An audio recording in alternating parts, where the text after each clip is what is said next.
Carta de Colossenses, capítulo 1. Vamos caminhar em Colossenses esses meses que eu estiver para trazer a mensagem do Senhor.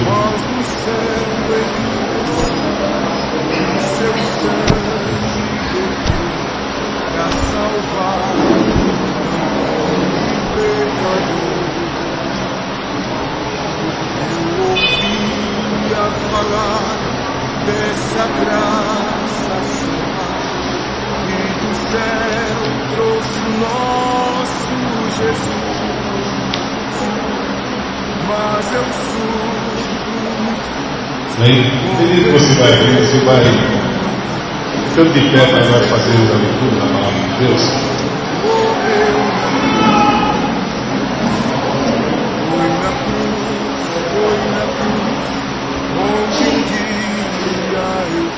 Colossenses 1.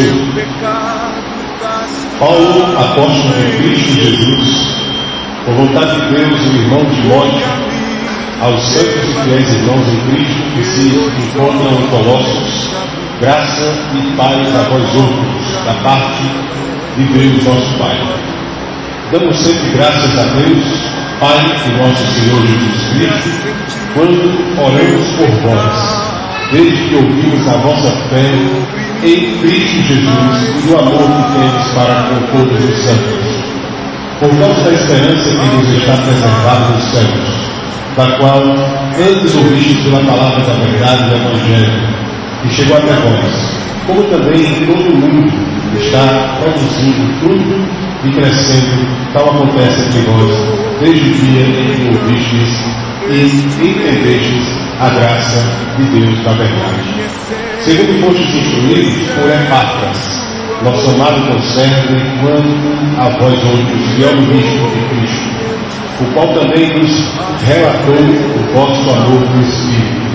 Por esta razão, também nós, desde o dia em que o ouvimos, não cessamos de orar por vós e de pedir que transbordeis o pleno conhecimento da sua vontade, em toda sabedoria e entendimento espiritual, a fim de vivermos de modo digno do Senhor, para o seu inteiro agrado, frutificando em toda boa obra e crescendo no pleno conhecimento de Deus, sendo fortalecidos com todo o poder, segundo a força da sua glória, em toda perseverança e longanimidade com alegria, dando graças ao Pai, que vos fez idôneos a parte que vos cabe a herança dos santos da luz. Ele nos libertou do império das trevas e nos transportou para o reino do Filho do seu amor, no qual temos a redenção, a remissão dos pecados. Este é a imagem do Deus invisível, primogênito de toda a criação. Pois nele foram criadas todas as coisas do céu e sobre a terra, as visíveis e as invisíveis, sejam tronos, sejam soberanias, quer principados, quer potestades. Tudo foi criado por meio dele e para ele. Ele é antes de todas as coisas, nele tudo subsiste. Ele é a cabeça do corpo da igreja. Ele é o princípio, o primogênito entre os mortos, para em todas as coisas e a primazia. Porque aprove a Deus que nele reside toda a plenitude, e que, havendo feito a paz pelo sangue da sua cruz, por meio dele, reconciliasse consigo mesmo todas as coisas, quer sobre a terra, quer nos céus. E a vós homens também, que outrora eras estranhos e inimigos do entendimento pelas vossas obras malignas, agora, porém, vos reconciliou no corpo da sua carne, mediante a sua morte, para apresentar-vos perante ele santos, inculpáveis e irrepreensíveis, se é que permaneceis na fé, alicerçados e firmes, não vos deixando afastar da esperança do Evangelho que ouvistes e que foi pregado a toda criatura debaixo do céu, e do qual eu, Paulo, me tornei ministro. Agora, me regozijo nos meus sofrimentos por vós, e preencho o que resta das aflições de Cristo na minha carne a favor do seu corpo, que é a igreja, da qual me tornei ministro de acordo com a dispensação da parte de Deus, que lhe foi confiada a vosso favor, para dar pleno cumprimento à palavra de Deus. o ministério que estiveram em todos os séculos e das gerações, agora, todavia, se manifestou aos seus santos, aos quais Deus quis dar a conhecer qual seja a riqueza da glória deste ministério. Este mistério, entre os gentios, isto é, Cristo em vós, e a esperança da glória, o qual nós anunciamos, advertir a todo homem, e ensinando a todo homem em toda sabedoria, a fim de que apresentemos todo homem perfeito em Cristo. Para isso é que eu também me afadigo, esforçando-me o mais possível, segundo a sua eficácia, que opera eficientemente em mim. Pode sentar, Senhor. Jesus, por si só a tua palavra já é fantástico e já causa, meu Deus, todo impacto e todo conhecimento, no sentido de que já nos fala do nosso coração todas as verdades aqui expostas na carta de Paulo aos Colossenses. Quero nesse momento rogar a Ti que o Senhor me ilumine e que tudo que o Senhor colocou, meu Deus, diante dos meus olhos, os olhos do meu entendimento, possa transportar agora, mediante, meu Deus, as palavras da minha boca, em nome de Jesus. Meus queridos, o contexto da carta aos Colossenses, ela é um contexto bem imediato, certo? Esta epístola, ela foi endereçada, certo? Endereçada tanto aos Colossenses como à igreja de Laodiceia. Essa carta foi escrita para duas igrejas ao mesmo tempo. Paulo, como não existia xerox, então a igreja de Colossenses recebeu primeiro e transportou ela para a igreja de Laodiceia. Tá? Paulo é o autor da carta. Não existe nenhum tipo de debate ou indiferença a esse ponto. Paulo é o autor da carta. A terceira coisa é que a cidade de Colossos era situada na Frígia, uma província romana na Ásia. Hoje ela é parte da atual Turquia, certo? Ali na região turca, né? Detalhe, esta cidade situava-se às margens do rio Líbano, tá ok? A primeira coisa que nós devemos hoje refletir sobre este capítulo de Colossenses é que Paulo expressa muito categoricamente, muito claramente, né, a sua autoria, dizendo: Paulo, e eu acho interessante que eu coloquei aqui isso para dar ênfase, verdadeiro apóstolo de Cristo Jesus, por vontade de Deus, nos mostra que devemos dar graças. Paulo já inicia dizendo que nós devemos dar graças a Deus em oração por estarmos vivendo a verdadeira fé em Cristo Jesus. Ele fala logo isso de cara, que nós devemos ter um coração grato todo o tempo, entendeu? Mediante a fé em Cristo Jesus, pelo que Cristo Jesus nos fez. Isso aí está no capítulo 1, dos versos 1 ao 12, Paulo dizendo: agradeçam a Deus, Colossenses, porque vocês tiveram o rico privilégio de receber a iluminação, a verdade mediante Jesus Cristo. Vocês são privilegiados. Vocês aprenderam com Epáfras, vocês aprenderam com o pastor Epáfras a verdade clara, sem máscaras, sem religiosidade, o evangelho da vossa salvação. E é interessante que nesse momento de dar graças, ele exalta a questão da fé. Você pode observar o texto, ele fala sobre fé, né? Que a fé deles era tão, não é porque era grande, não é porque era no campo da fé que transporta montes, não era aquela fé porque as pessoas olhavam e diziam: eles têm tamanha fé. Não, a fé deles, da qual Paulo relata no texto, a fé que se expressa, a fé genuína, a fé na pessoa e obra de Cristo. Ele está querendo destacar isso. Olha, a fé de vocês, a fé genuína, a fé verdadeira, sabe? Não é a fé que crê em coisas materiais, a fé que crê no Filho de Deus. A fé de vocês se espalhou pelo mundo. Vocês estão famosos, porque a fé de vocês passou para o mundo inteiro. Interessante, né? Sem mídia, sem internet, sem nada dessas coisas, e a fé deles percorreu o mundo, a fé dos colossenses. Interessante, mediante cavalos, jumentos, camelos, carroças, né? A fé deles foi para o mundo. As cópias das cartas caminharam pelas igrejas, e eles ficaram sabendo do elogio do apóstolo Paulo, a fé daqueles irmãos. A fé daqueles irmãos. No versos 1 e 2, Paulo destaca a fé de santos irmãos em Cristo. Paulo destaca para nós, versos 1 e 2, que nós devemos ter a verdadeira fé como santos de Deus. O que seria um santo de Deus? O que seria a fé verdadeira mediante uma pessoa santa de Deus?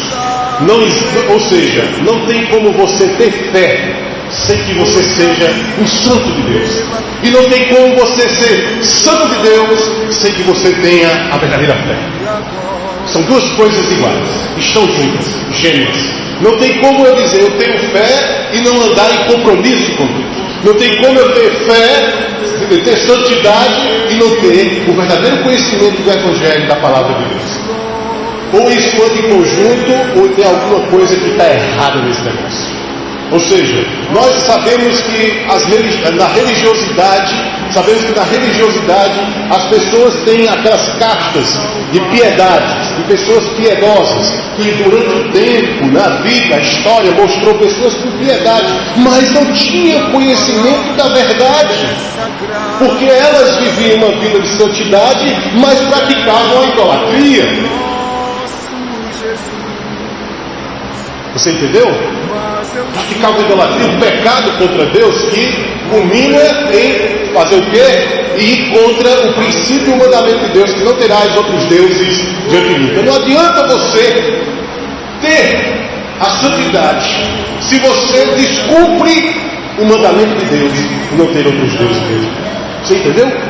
Fé genuína, a fé da palavra, o Evangelho, anda junto com a santidade. A santidade que é o quê? Separação do pecado, separação das coisas erradas desse mundo, separação dos pensamentos e cursos e conceitos desse mundo, anda junto com a fé genuína, com a palavra. Não tem como a pessoa estar lendo a Bíblia, só se ela não souber ler a Bíblia. Não tem como a pessoa ler a Bíblia e não absorver e começar a sair dela as coisas erradas. Não tem como. Não tem como. Se você está lendo a sua Bíblia, mas você continua com o coração contaminado de pecado, tem alguma coisa errada com você. Você não está entendendo como é que se lê a Bíblia. Você está lendo a Bíblia como um livro qualquer. Se você lê a Bíblia como se fosse um livro santo de Deus, um livro espiritual, que abençoa a sua vida, Deus vai começar a limpar você. Limpar. Porque Jesus disse, agora vós estáis limpos pela palavra que vos tenho pregado. A segunda coisa, irmãos, os versos de 1 a 12 aí no texto de Colossenses. A segunda coisa interessante, a fé, essa fé que Paulo está falando deles, que era famosa, que se espalhou pelo mundo sem mídia, sem internet. Essa fé, ela se expressa dando graças a Deus pela instrução recebida no amor, versos 3 e 4. No amor. Eles receberam a palavra de Epáfras, discípulo de Paulo. O pastor Epáfras, discípulo de Paulo, transmitiu a fé do amor em Cristo. O amor. Quando eu recebo amor, eu dou graças a Deus pelo amor. Quando as pessoas recebem alguma coisa que não seja mediante o amor, elas ficam preocupadas, elas ficam avessas a isso. E eles receberam a palavra do amor. Que amor? Jesus Cristo é a expressão maior do amor. Eles receberam Jesus Cristo, expressão magnífica e maior do amor. O ensino que eles receberam de Epáfras, Cristo. E ele diz: vocês têm a fé genuína, vocês têm a santidade genuína, então agora agradeça a Deus, dê graças pelo amor, pela misericórdia, pelo privilégio de que o Espírito de Deus trabalhou em vossos corações para que vocês recebessem a palavra de amor. A palavra. A terceira coisa, os versos 5 e 8, põe na sua Bíblia. A fé deles, a fé que se espalhou, a fé que está espalhada, os versos 5 e 8, Paulo fala sobre preservação nos céus, e ninguém os toca. Preservação. A fé genuína em Cristo Jesus, no verdadeiro Evangelho, a fé genuína na verdadeira palavra de Deus, na Bíblia, leva ao quê? Ao crente ser preservado na fé, preservado como cidadãos dos céus, e ninguém toca nessa fé. Ninguém toca nesta fé, preservada não por homens, preservada por Deus. Preservada por Deus, em Cristo Jesus, que chamou eles de santos, que elegeu eles desde a fundação do mundo, como povo seu, preservados, guardados, livres, nada os toca, porque eles são preservados. Eu digo tocar na fé deles, tocar na verdade, tocar no conhecimento, tocar na pessoa e obra de Cristo. Eles não têm essa capacidade. Ninguém tem essa capacidade de tocar isso. Porque tocar na nossa fé, qualquer um pode tocar no nosso corpo, até uma doença toca. Ele está falando no sentido do campo da fé dentro de Deus. É inabalável. E Paulo diz: dê graças, agradeça a Deus por Deus lhe eleger, ser você povo de Deus e Ele te preservar como cidadão dos céus. Dê graças a Deus por isso. É isso que Paulo fala. Uma quarta coisa, ele fala ainda mais, que a fé que eles tinham não é essa fé que hoje se expressa aí de qualquer maneira, em que as pessoas estão absurdamente procurando uma coisa que não é Deus. A fé que se manifesta através de quê? Da oração. Paulo fala de oração aí, nesses versos. Fala de oração, fala a oração. E ele diz que transborda em conhecimento. Olha só, essa fé em oração, regada essa fé à oração, faz eles transbordar. Sabe transbordar? Você tem um copo e de repente você está com sede, e com tanta sede você de repente vai colocar o copo e aí você bota demais, exagera, e aquele copo, a água transbordou e saiu molhando tudo. Essa fé transborda. Se a sua fé estiver na parte mais baixa do copo, que a sua vida está ruim, viu a sua fé? Se a sua fé estiver no meio do copo, está mais ou menos. Se a sua fé estiver transbordando o copo, saiba, você está cheio do Espírito Santo. Essa fé transborda em quê? O que ele diz aí no texto? Transborda em conhecimento de Deus. Transborda em conhecimento de Deus. Não é o que eu penso que é conhecer, é o conhecimento de Deus, a sua palavra. Transborda em sabedoria. O que é sabedoria, irmãos? O que é sabedoria? O que é sabedoria? Provérbios diz: o tolo não refreia a sua língua. O tolo não refreia a sua língua. O sábio fica calado. O tolo, a Bíblia diz: o sábio, até o tolo, quer dizer, a Provérbios diz: até o tolo, quando fica calado, é tipo como sábio. Tem gente que pensa que é sábio. até o todo, quando ele está calado. Então há sabedoria até no silêncio. Pessoas que falam demais não têm sabedoria. Olha para a pessoa que está do seu lado e diz assim: meus irmãos, meu irmão, a pessoa que fala demais não tem sabedoria. Fala besteira.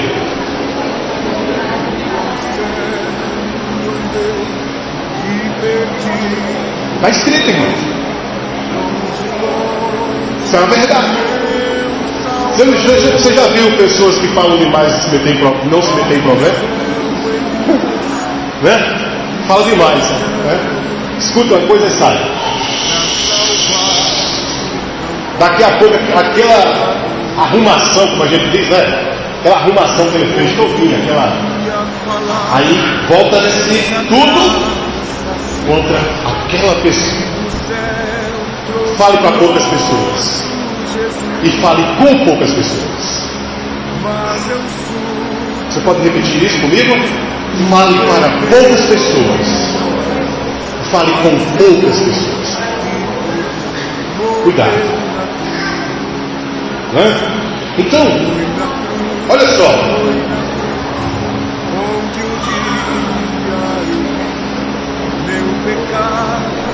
Segunda coisa.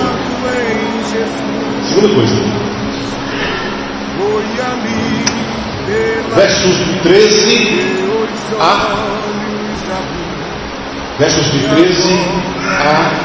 23, não é isso? Versos de 13 a 23. Paulo relata na sua carta aos Colossenses e aos Laodicenses, a igreja de Colossos e a igreja de Laodiceia.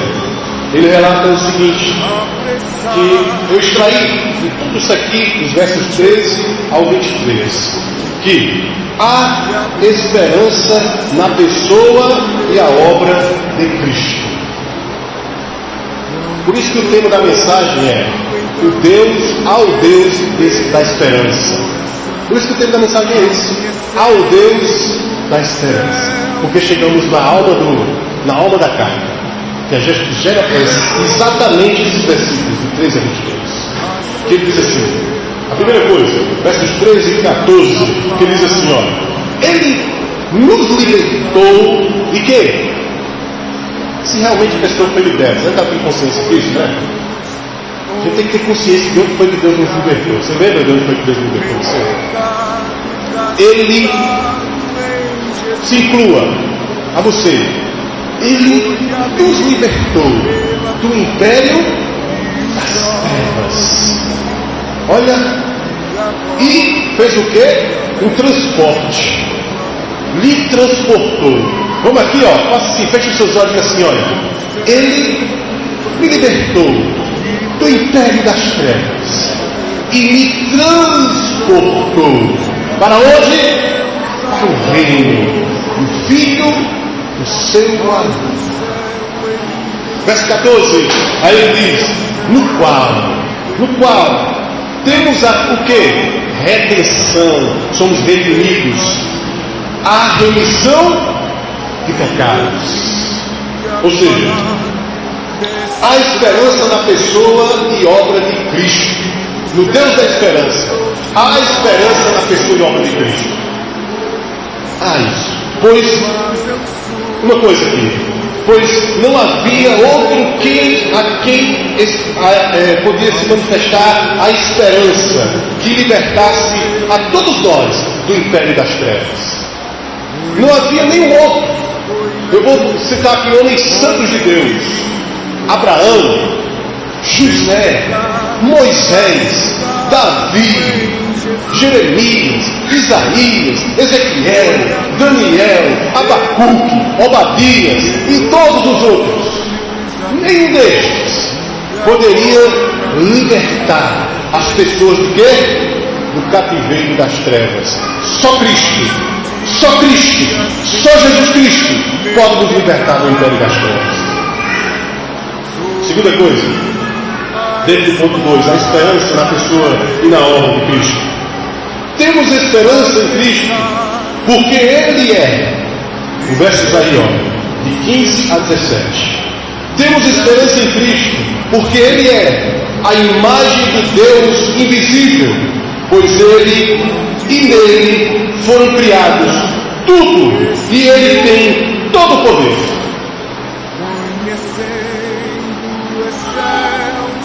Vamos ver? Olha só. Este, o qual nos libertou, né? É a imagem do Deus invisível, a primogênito de toda a criação, pois nele foram criadas todas as coisas, nos céus e sobre a terra, as visíveis e as invisíveis, sejam tronos, sejam o quê? Soberanias, quer principados, quer potestades, tudo foi criado por meio dele e para quem? Para ele. Verso 17, ele é antes de quê? De todas as coisas. Nele, em Cristo, tudo subsiste. Verso 18, ele é o quê? O cabeça do corpo. Que corpo? Aí ele diz aqui, da igreja. Ele é o princípio, o primogênito entre os mortos, para que em todas as coisas tenha o quê? Primazia, ser o primeiro.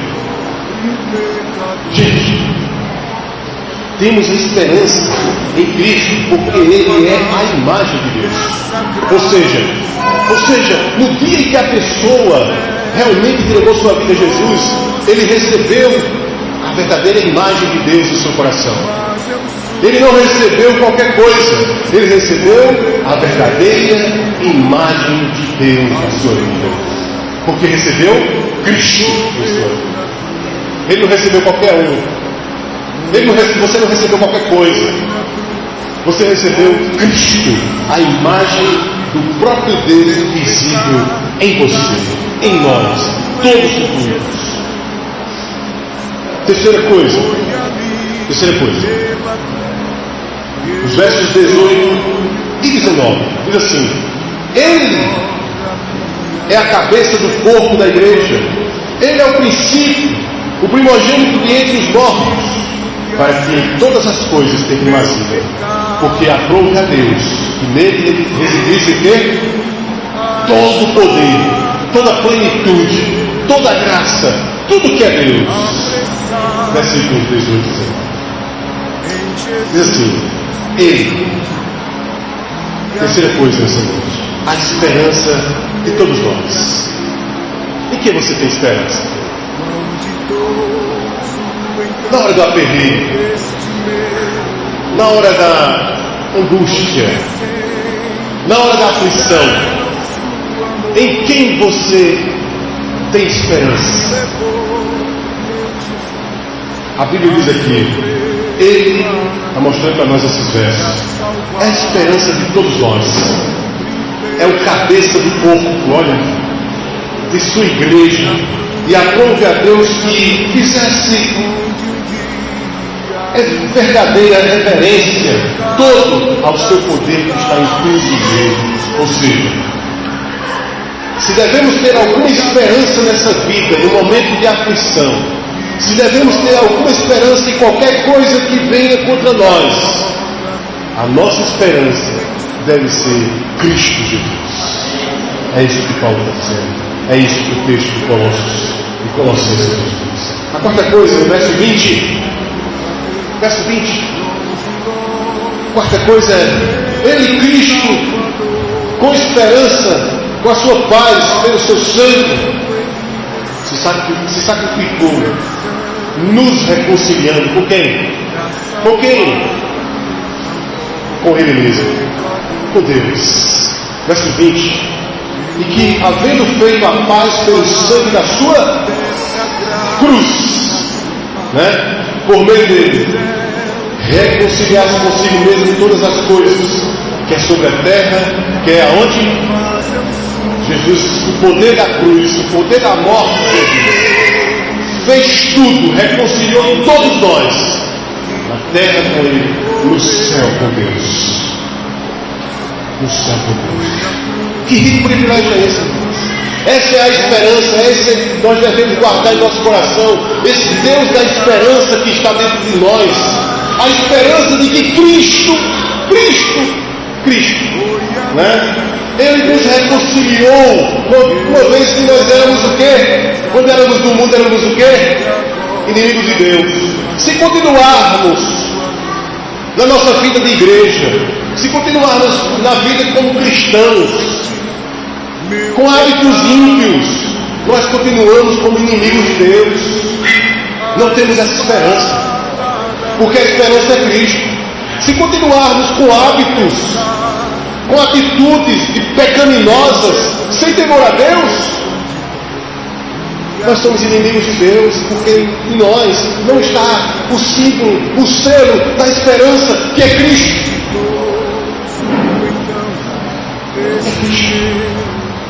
E aí nós vamos para a quinta coisa, no verso 21. Ele diz assim: e a vós outros também, que outrora, que antigamente, que antes, que no passado, eras estranhos para Deus, né? Estranhos, inimigos do entendimento pelas vossas obras malignas. Olha, quando nós éramos das trevas, como ele diz lá no verso 13, quando ele nos libertou do império das trevas, nós éramos o quê? Nós éramos o quê para Deus? Aí no texto, inimigos de Deus. Nós éramos o quê? Estranhos a Deus. Eu conheço essa gente. Os hábitos pecaminosos não me pertencem, não é meu. Mas mediante Cristo, por causa de Cristo, em Cristo, não somos mais estranhos. Não somos mais pessoas inimigas. Por isso que devemos, como ele diz lá, preservar. Por isso que está falando de preservação. Devemos preservar o amor, o conhecimento, a sabedoria, a oração, o vigiar. Devemos preservar a mente, o quê? De Cristo. E o que é ter a mente de Cristo? É ter a mente cheia da sua palavra. Irmão, deixa eu me desafiar. Não desrespeitar, desafiar. Se você não tem a mente na palavra de Deus, você ainda não tem a mente de Cristo.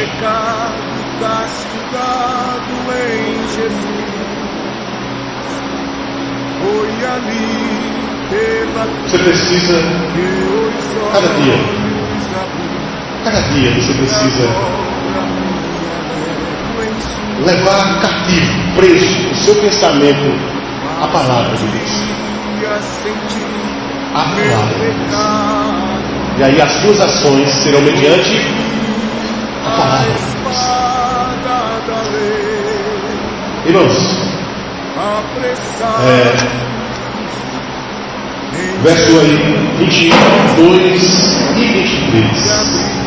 Ele diz assim: agora, porém, nos reconciliou no corpo da sua carne, mediante a sua morte, para apresentar-nos perante ele santos e culpáveis e irrepreensíveis, se é que permanecer na fé. Ele fala para os colossenses, se é, ou seja, tem uma expressão de dúvida.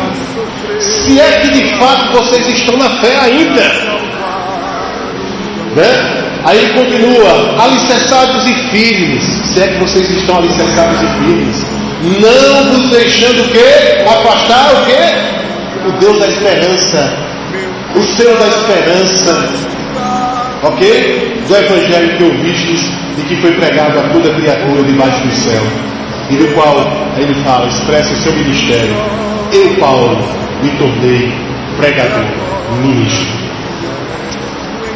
Irmãos, a sexta coisa nesse ponto diz assim: agora, hoje, somos reconciliados mediante sua morte, a morte de cruz, a de Cristo, inculpáveis, irrepreensíveis, alicerçados e firmes que no Deus da esperança, na esperança do evangelho que já ouvimos.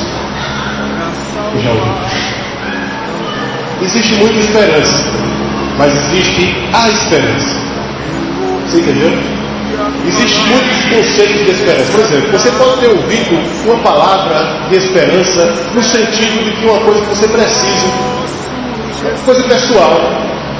Mas ouvir a esperança é ouvir Cristo.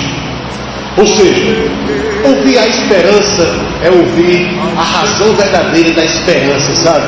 Não é ouvir uma coisa assim, eu tenho esperança nisso, eu tenho esperança naquilo, eu espero isso.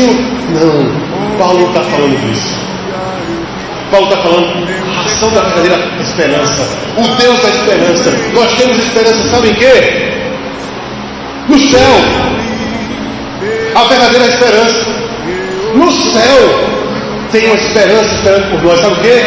Morada, sossego, paz. Vamos estar livres de dores, vamos estar livres de pecados, vamos estar livres de aflições, vamos estar livres de tristezas, vamos estar livres de coisas que são contra a palavra de Deus. Vamos estar livres de Deus. Vamos estar livres. Ok? Para terminar, irmãos, essa reflexão de hoje, terceira coisa e última, nas últimas palavras de Paulo, versos 24 a 29.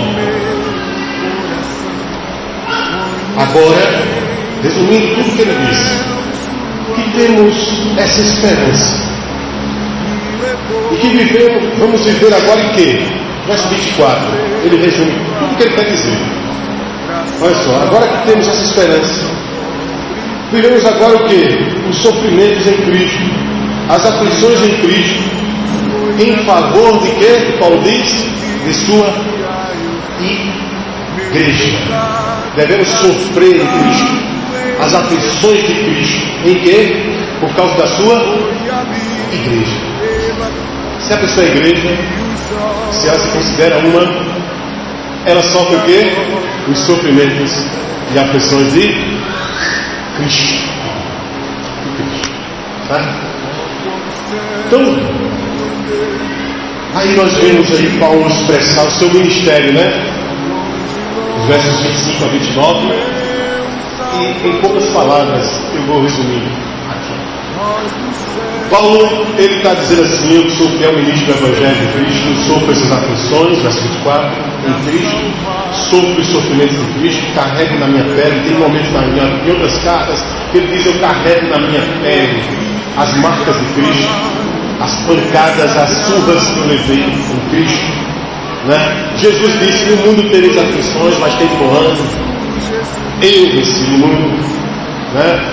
Nós vamos ter aflições? Vamos. Quem é que vai viver desconectado disso? Uma vez que a pessoa é de Cristo, ela vai sofrer as aflições de Cristo. Por isso que Paulo está dizendo: eu sofro todas as aflições por amor ao Evangelho de Cristo, né? Aí no versículo 25, Paulo expressa, ele diz: porque ele sofre na esperança, né, de um dia encontrar com Cristo. Porque ele sofre todas essas coisas no Evangelho? Porque ele se tornou o quê? Ministro da palavra de Deus. Segunda coisa,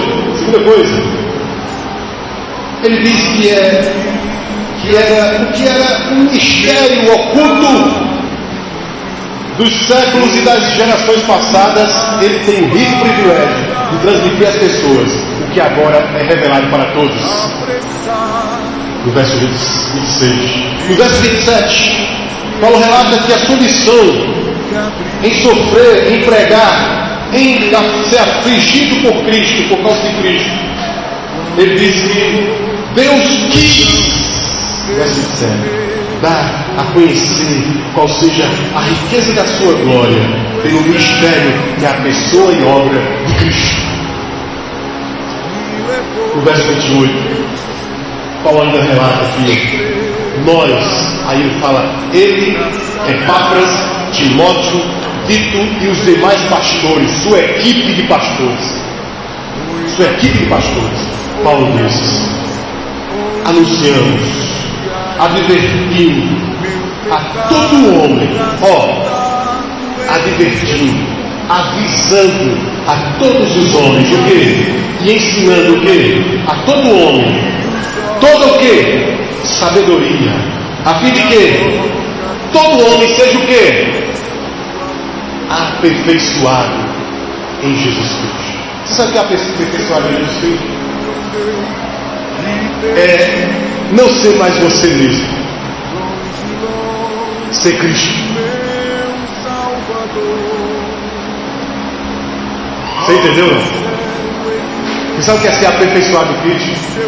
É não ser mais você, é você ser Cristo. Por isso que Paulo diz: agora não vivo mais eu, mas Cristo vive.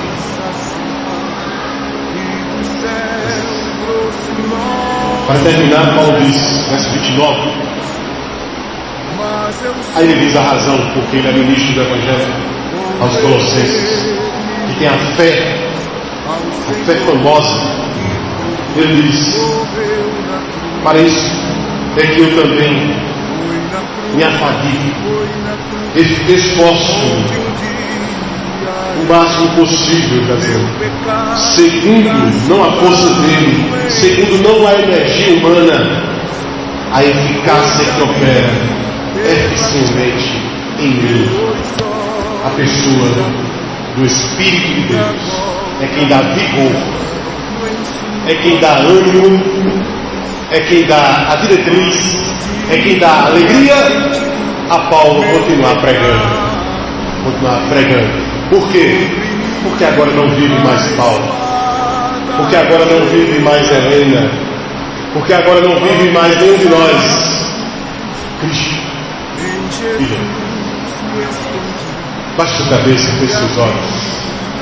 Há uma esperança que não é essa que muitas vezes nós estamos pensando. Há uma esperança que não é essa que pensamos. Essa terra, há uma esperança que é o Deus da esperança. O Deus da esperança, o Deus verdadeiro, o Deus da esperança. E essa esperança espera por nós um dia. A esperança no céu. Essa esperança que é Cristo. Olha aí e diga: Jesus, eu não quero perder a esperança. E também, Jesus, eu não quero me perder numa esperança enganosa, porque existe uma esperança enganosa. É a esperança que se espera aqui nesse mundo. É uma esperança enganosa. A esperança que é verdadeira, a esperança que é correta, a esperança que está explícita nesse texto do primeiro capítulo de Colossenses, é a esperança do reino de Cristo, da pessoa e obra de Cristo. Essa é a esperança que nós devemos ter, e não uma esperança qualquer enganosa. Que você possa orar agora pedindo a Deus esperança, a verdadeira esperança. Eu quero esperança, Jesus. Eu quero viver com Deus da esperança.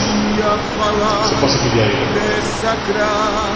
Pai querido, obrigado por mais esse privilégio de pregar a tua palavra. Que a tua graça, a tua paz, a tua consolação esteja sobre cada um de nós, nos levando em paz para as nossas casas. Que o Senhor nos abençoe e que reflita em nós e sobre nós a tua paz abençoadora. E nos ajude, Senhor, em todas as coisas, em nome de Jesus, porque somos seres humanos falhos e muitas vezes pensamos, falamos erradamente. Nos ajude na esperança de que temos, que vivemos somente e para Cristo Jesus nosso. Deus abençoe a todos. Uma ótima noite. Que Deus abençoe. Amém.